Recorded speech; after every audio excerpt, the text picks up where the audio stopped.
Hello again and welcome back to the PhatPhish Guitar Studio. I'm Dave and this video is about making videos.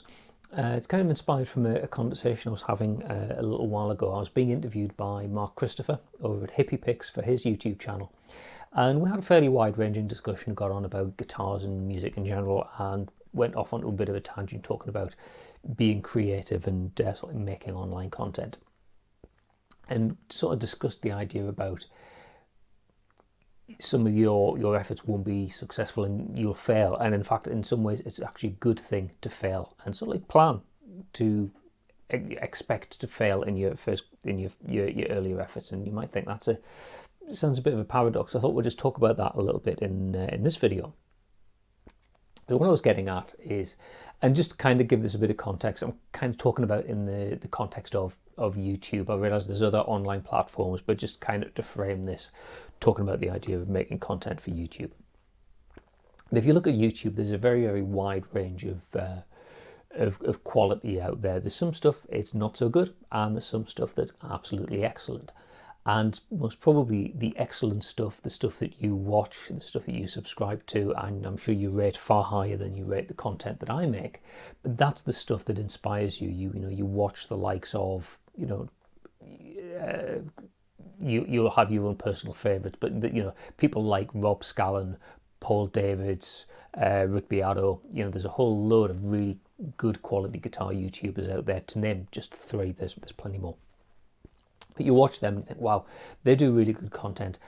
I want to be able to do something like that. Whether it's from a point of view of performance, point of view of education, or whatever. There's a whole load of things you might want to kind of show in a video, but an existing YouTuber will have inspired you. And the risk is that people fall into this trap of thinking, well, that's what I want to do, and then whatever they do in their first efforts isn't going to be as good as a very, very experienced YouTuber, and they'll look at their material and think, well, that's not very good, I failed. So here's the thing. I occasionally go back and look at earlier videos that I've done. If somebody asked me a question about something, I'm thinking, I think I might have done a video about that before, and I look back on my YouTube back catalogue. And some of the earlier stuff I did was, I'll freely admit, was pretty poor quality.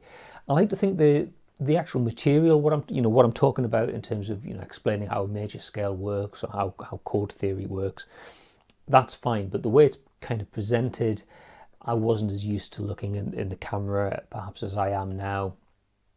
Certainly my audio and video setup wasn't as good as it is now. I mean, my first videos were just done on a webcam, just with the microphone on the webcam picking up the audio from the room. Now I've got a little lavalier mic here. I've got dedicated digital recorders. I'm using video on a digital SLR with a very high quality lens. All of that stuff. All my production's kind of improved over the years. So if I look back at my early videos, I think, well, that's rubbish. That's not what I aspire to do. I aspire to do something like this, or to be honest, I aspire to do something better than this. But this is kind of where I am now.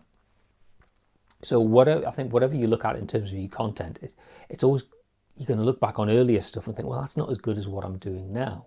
And this is kind of where, well, what I was getting at with the idea of it being okay to fail. If you set yourself a fairly high bar, to be honest, brutally honest, as an inexperienced YouTuber, you won't meet that bar. You will fall short in terms of production quality, lighting, sound, all sorts of things where you might fall short. But if you don't do something now, you won't have a thing to compare against and to be better than, if you see what I mean. So it's kind of to encourage you, if you want to make some online content, have a go at it. It doesn't have to be super expensive. Like I say, when I first started, I was just using a webcam. You've probably got lots of other options available to you. You could use a smartphone or a tablet. The cameras on those are pretty good. If you project your voice loud enough, you've got decent sound in the room. The microphone is good enough to pick up. It's something to get you started, so you can start making content. The important thing is the material that you put over has to be good. You can be a bit ropey in terms of production values.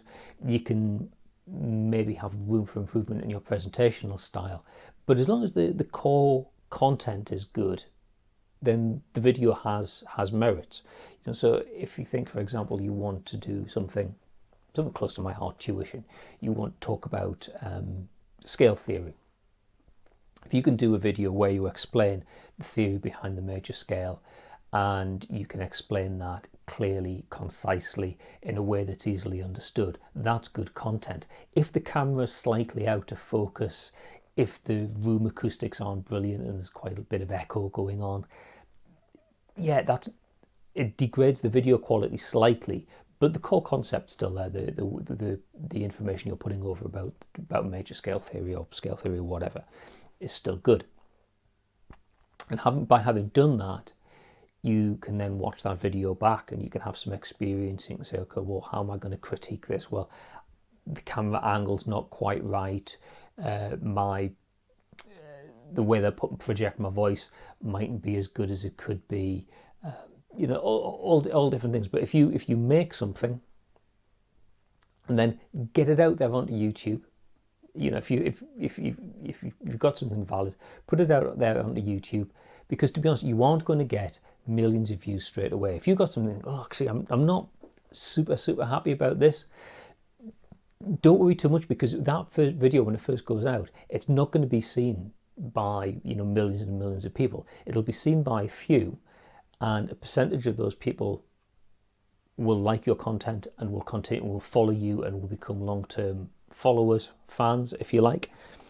But you're not going to embarrass yourself in front of a massive audience, because the fact of the matter is you don't have a massive audience. You're only just starting out.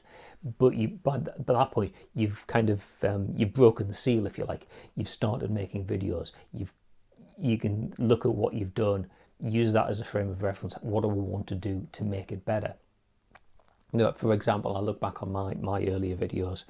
The audio quality and video quality wasn't always brilliant.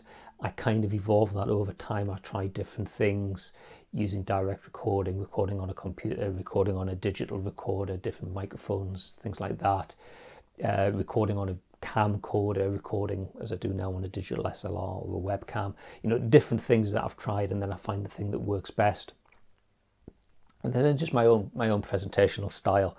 Some of my early videos, I think I'm quite downbeat. I don't project myself enough.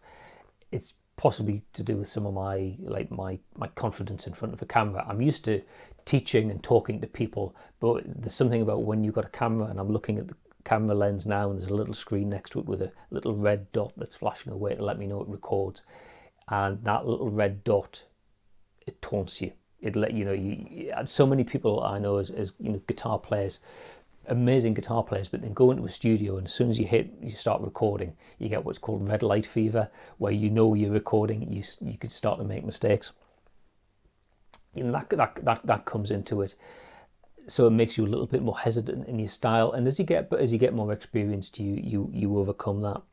And I mean, what else other issues did I have with my earlier videos? Just the way I processed them. Maybe I wasn't recording them to the best resolution, and then the image quality was a little bit poor on YouTube, things like that.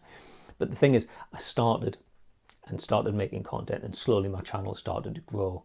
And as the channel grew, so the quality of the videos got better. There's night and day difference between the videos that I'm putting out now and the videos that I was making 5, probably longer, 10, maybe. I've been on YouTube 10 years, I don't know, but it's a good number of years now, and the quality's improved. So the message is, set yourself a target for what you want to do, but don't expect to be making videos of the quality of your favorite YouTubers. Expect to start a little bit lower and just grow, because the important thing is, if you don't have something to compare against, you're never going to make a video that's better than that.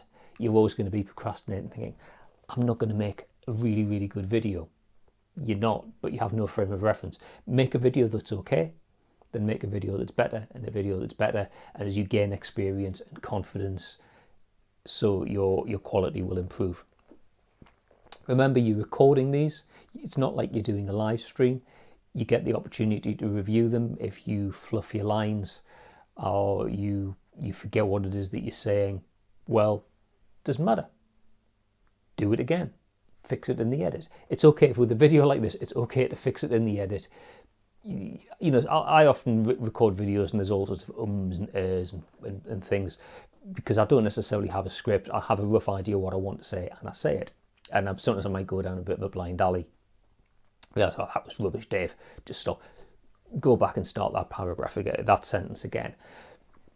That's fine, because I can just put the video into the computer and edit together into something that's more watchable for you.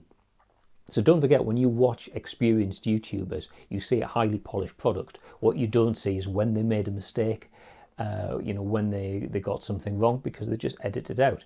And you can do the same thing. You know, if you keep doing multiple takes and then edit it together on the computer into something that works for you. There's all sorts of editing software out there. It doesn't have to be an expensive exercise. Whether you're working on a computer or a tablet or whatever, you want something with a decent sized screen. It's probably not your phone, but certainly on a tablet or a PC or a Mac, there's even low cost or even free video editing software that you can use. Something to get you started, and then as you gain experience, potentially your software can grow with you as well. But like I say, be prepared to edit and make a good thing, and your editing skills over time will get better, and you'll learn about doing transitions rather than jump cuts and all sorts of things like that. It all comes with time, but the message is be prepared to fail. Be prepared that your first efforts in making YouTube videos aren't going to be fantastic. You will look back on those and think, oh my Lord, there's so much cringe when I watch these early videos. Yeah, but that's the best you could do as you right now.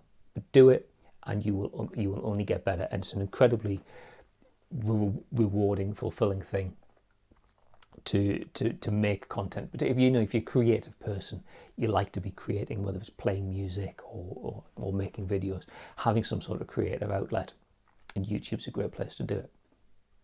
And I'm trying to do the motivational speaker thing here and talk about the positives and, you know, being creative and making content. One thing as an experienced YouTuber I do need to mention is the idea of trolling and negative comments.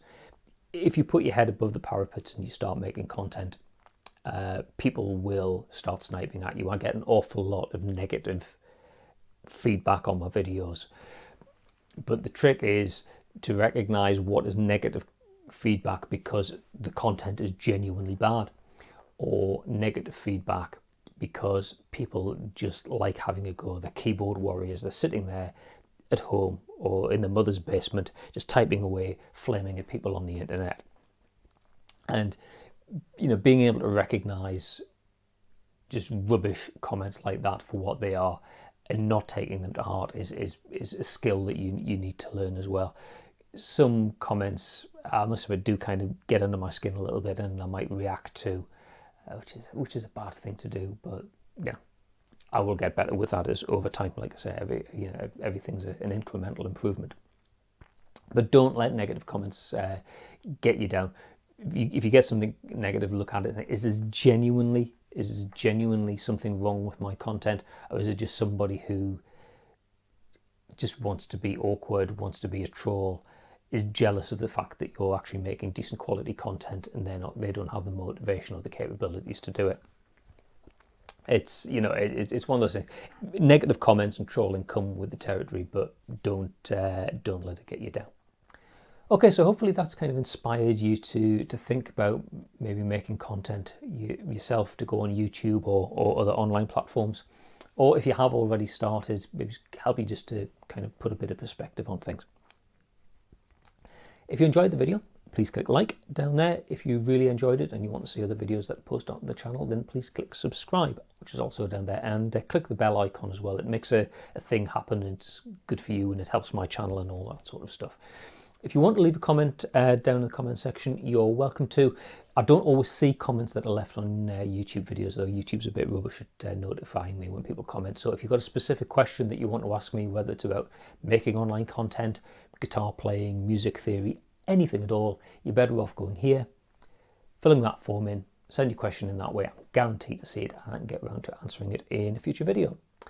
Okay, that's all for now. Thanks very much for watching, and I'll see you next time. Bye for now.